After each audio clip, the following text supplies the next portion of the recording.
Good morning. स्वागत है आप सभी का एग्ज़ाम की बात यूट्यूब चैनल पर। आज है 28 अगस्त 2020 और आज मैं आपके लिए लेकर आया हूँ 28 अगस्त 2020 से जुड़े करंट अफेयर के महत्वपूर्ण प्रश्न, साथ ही 28 अगस्त से जुड़े ऐतिहासिक महत्वपूर्ण तथ्य।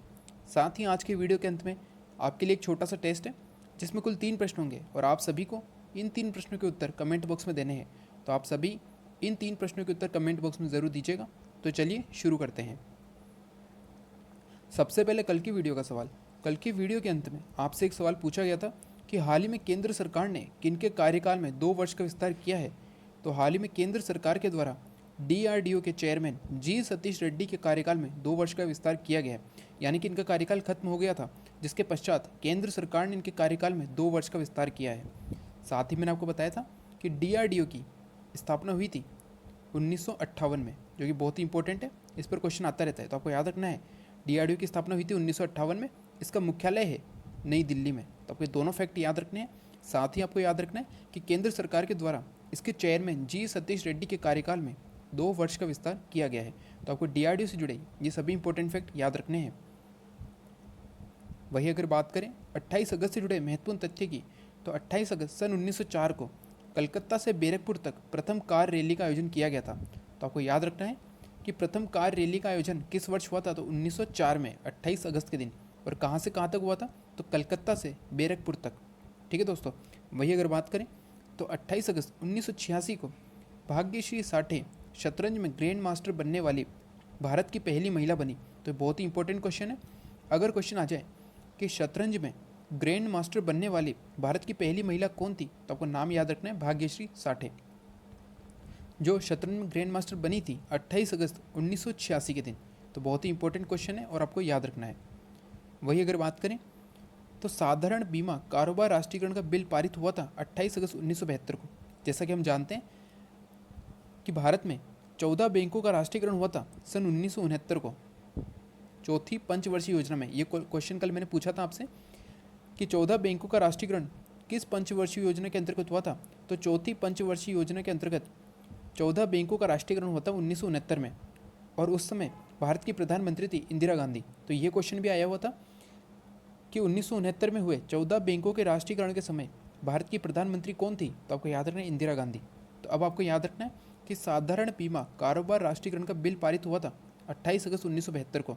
इसमें जितनी भी भारत में उस समय बीमा कंपनियां थी उनका राष्ट्रीयकरण किया गया था। ठीक है दोस्तों।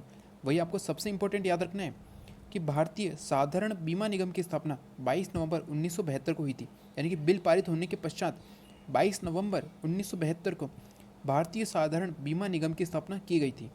तो 28 अगस्त से जुड़े ये सभी इंपॉर्टेंट फैक्ट बहुत ही ज़्यादा महत्वपूर्ण है और आपको याद रखने हैं। चलते हैं आज के पहले प्रश्न पर। आज का हमारा पहला प्रश्न है, हाल ही में कौन अंतर्राष्ट्रीय बुकर पुरस्कार जीतने वाली सबसे कम उम्र की लेखिका बन गई है। तो हाल ही में मारिके लुकास, यह है मारिके लुकास, और हाल ही में इन्हें ही अंतर्राष्ट्रीय बुकर पुरस्कार जीतने वाली सबसे कम उम्र की महिला बनी है। ठीक है दोस्तों, आपको याद रखना है सबसे कम उम्र की लेखिका बनी है मारिके लुकास। इन्हें इनके novel the discomfort of evening, ये इनका नोवेल है जिसके लिए इन्हें अंतर्राष्ट्रीय बुकर पुरस्कार से सम्मानित किया गया है। तो बहुत ही ज़्यादा इंपॉर्टेंट क्वेश्चन है, क्योंकि एग्जाम में बुकर पुरस्कार से संबंधित क्वेश्चन आते रहते हैं। तो आपको याद रखना है कि इस वर्ष मारिके लुकास को अंतर्राष्ट्रीय बुकर पुरस्कार, और ये सबसे कम उम्र की लेखिका बन गई है। वही मैंने आपको बुकर पुरस्कार के बारे में इससे पहले भी बताया था कि बुकर पुरस्कार इंग्लैंड के द्वारा दिए जाते हैं, और पहला बुकर पुरस्कार दिया गया था सन 1969 में। ठीक है दोस्तों। तो आपको याद रखना है 1969 में पहला बुकर पुरस्कार दिया गया था। तो बहुत ही इंपॉर्टेंट क्वेश्चन है और आपको याद रखना है। चलते हैं अगले प्रश्न पर। आज का हमारा अगला प्रश्न है, केंद्र की ओर से निर्यात सुविधाओं पर आधारित रैंकिंग में किस प्रदेश को पहला स्थान प्राप्त हुआ है। तो हाल ही में भारत सरकार के द्वारा निर्यात तत्परता सूचकांक की रैंकिंग जारी की गई है, जिसमें भारत का गुजरात राज्य को पहला स्थान प्राप्त हुआ है, यानी कि भारत का गुजरात राज्य निर्यात सुविधाओं में सबसे पहले स्थान पर है। अब बात है गुजरात की, तो गुजरात की राजधानी है गांधीनगर। वर्तमान में मुख्यमंत्री है विजय रूपाणी, और वर्तमान में राज्यपाल है आचार्य देवव्रत। तो आपको गुजरात से जुड़े ये सभी इंपॉर्टेंट फैक्ट याद रखने हैं। साथ ही आपको मैप में देखकर बताना है कि गुजरात का नंबर कौन सा है। चलते हैं अगले प्रश्न पर। आज का हमारा अगला प्रश्न है, हाल ही में किस देश में 300 मीटर की गहराई में 3800 वर्ष पुरानी किराट देवी की मूर्ति प्राप्त हुई है? तो हाल ही में नेपाल देश में एक खुदाई में 300 मीटर की गहराई पर 3800 वर्ष पुरानी किराट की देवी की मूर्ति प्राप्त हुई है। तो आपको याद रखना है यह मूर्ति प्राप्त हुई है नेपाल में। चलते हैं अगले प्रश्न पर। आज का हमारा अगला प्रश्न है, हाल ही में तरुण गाबा को किस राज्य के गृह सचिव के पद पर नियुक्त किया गया है? तो हाल ही में तरुण गाबा को उत्तर प्रदेश राज्य के गृह सचिव के पद पर नियुक्त किया गया है। तो आपको याद रखना है तरुण गाबा हाल ही में उत्तर प्रदेश राज्य के नए गृह सचिव नियुक्त हुए हैं। साथ ही आपको याद रखना है उत्तर प्रदेश की राजधानी है लखनऊ, जो कि गोमती नदी के तट पर है। साथ ही उत्तर प्रदेश के वर्तमान में मुख्यमंत्री हैं योगी आदित्यनाथ और उत्तर प्रदेश की राज्यपाल है आनंदीबेन पटेल। साथ ही आनंदीबेन पटेल इस समय मध्य प्रदेश की भी राज्यपाल है, जिसके बारे में मैंने आपको पहले भी बताया था।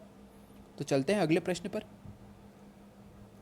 आज का हमारा अगला प्रश्न है, हाल ही में राष्ट्रीय डोपिंग रोधी एजेंसी नाडा ने किस जूडो खिलाड़ी पर 22 महीने का प्रतिबंध लगा दिया है? तो हाल ही में नाडा के द्वारा दीपांशु बालियान, जो कि भारत के जूडो प्लेयर हैं, इन पर 22 महीने का प्रतिबंध लगाया गया है। तो आपको याद रखना है, इंपॉर्टेंट क्वेश्चन है कि हाल ही में नाडा के द्वारा किस जूडो खिलाड़ी पर 22 महीने का प्रतिबंध लगाया गया है? तो वह है दीपांशु बालियान। तो आपको याद रखना है। ये थे 28 अगस्त से जुड़े कुछ इंपॉर्टेंट क्वेश्चन। चलते हैं हमारे टेस्ट वीडियो पर। आज के हमारे टेस्ट का पहला प्रश्न है, भारत का प्रथम वायसराय कौन था? तो इसके बारे में मैंने आपको बहुत बार बताया।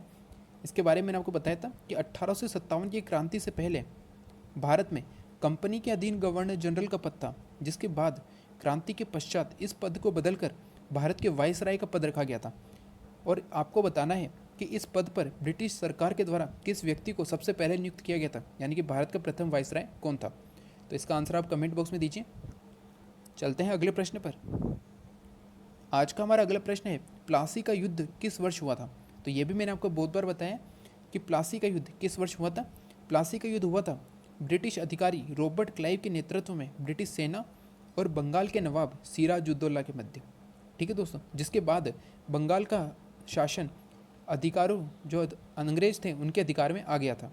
ठीक है दोस्तों, तो आपको बताना है प्लासी का युद्ध किस वर्ष हुआ था। चलते हैं अगले प्रश्न पर। आज का हमारा अगला प्रश्न है, नेशनल मून दिवस कब मनाया जाता है? नेशनल मून दिवस कब मनाया जाता है आपको बताना है। इसके बारे में मैंने आपको बताया था कि इस दिन चांद पर पहला कदम रखा था इंसान ने, जिस कारण नेशनल मून दिवस मनाया जाता है। और वो तारीख आपको बतानी है कि नेशनल मून दिवस कब मनाया जाता है। तो ये थे हमारे टेस्ट के 3 क्वेश्चन। तो आपको इन तीनों प्रश्नों के उत्तर कमेंट बॉक्स में देने हैं। साथ ही आज के वीडियो का सवाल कुछ इस प्रकार है, हाल ही में कौन सा देश पोलियो वायरस से मुक्त हो गया है? ये क्वेश्चन कल के वीडियो से रिलेटेड है। इसके बारे में मैंने आपको कल की वीडियो में बताया था। तो इसका आंसर आपको कमेंट बॉक्स में देना है कि हाल ही में कौन सा देश पोलियो वायरस से मुक्त हुआ है। तो ये था आज का वीडियो। अगर आज का वीडियो अच्छा लगा हो तो लाइक एंड शेयर ज़रूर करें। साथ ही वे सभी लोग जो चैनल पर नए हैं, उन्हें वीडियो अच्छा लगे, उपयोगी लगे तो सब्सक्राइब करना न भूलें। साथ ही बेल आइकन ज़रूर दबाएँ, जिससे कि आने वाली वीडियो की तुरंत जानकारी आपको मिल सके। Thank you.